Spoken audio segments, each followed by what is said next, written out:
Hello दोस्तों, मैं हूं आपका दोस्त सुमित नगरकोटी और आज मैं आपको सुनाने जा रहा हूं एक दिल छू लेने वाली कहानी। गरीब कौन। जून की तेज दोपहर थी। टेम्पो से उतरकर रोहित घर जाने के लिए रिक्शा ढूंढ रहा था, पर तपती धूप में रिक्शा तो क्या, लोग भी इक्का दुक्का ही नजर आ रहे थे।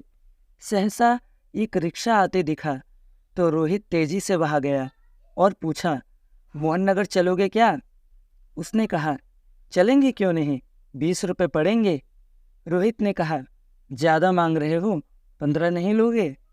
हालांकि मन में रोहित जानता था कि मोहन नगर के लिए 20 रुपये ही पड़ते हैं।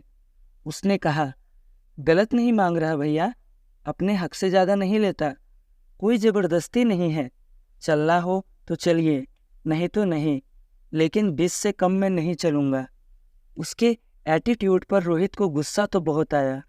उसने सोचा कि मैं भी क्या मोल भाव कर रहा हूँ, पर इतनी भीषण गर्मी देखकर मरता क्या न करता। सो बिना बहस किए चुपचाप रिक्शे पर बैठ गया। लू के थपेड़े बेतहाशा मुंह पर वार किए जा रहे थे। रुमाल से मुंह लपेट रोहित ने एक निगाह रिक्शे वाले पर डाली। मुश्किल से 22 साल का रहा होगा। धूप से तपे काले शरीर पर मेहनत का असर साफ झलक रहा था। अचानक रोहित की निगाह सड़क के किनारे खड़े गन्ने के रस वाले पर पड़ी।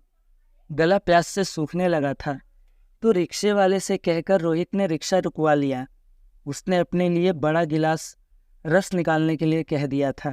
रिक्शे वाला एक कोने की दुकान की छांव में जाकर अंगोछे से मुंह पोंछता खड़ा हो गया।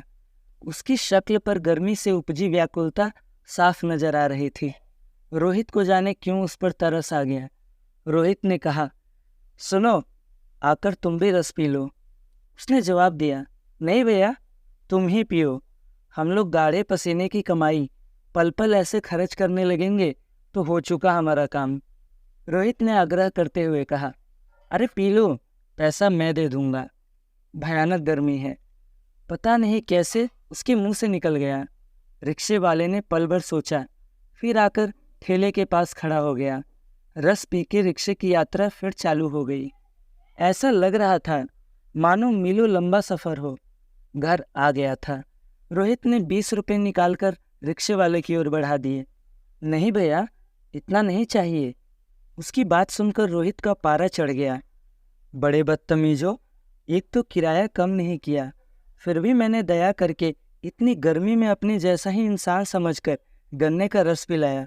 ऊपर से अब झिकझिक कर रहे हो। जरा भी लिहाज नहीं है तुम लोगों में।